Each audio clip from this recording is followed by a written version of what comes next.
Good evening, sir. This is John Lee Tupas from G2F-1, and I would discussing the topic all about the effects of the liquid's free surface inside a tank or compartment to the vessel stability.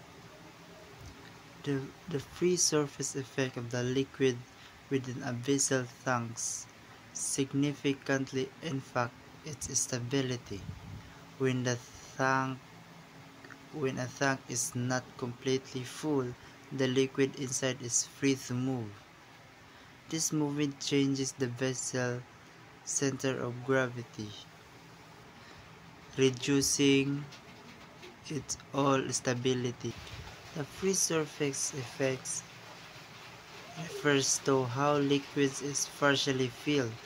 Tanks or compartments on the ship can shift the position of affecting the vessel stability.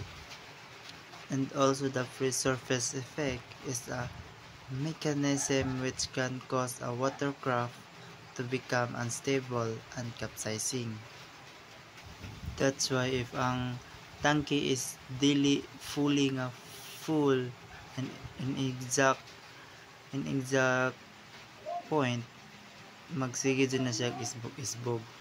Dili stable lang yan, unstable ang sulod sa barko. Thank you.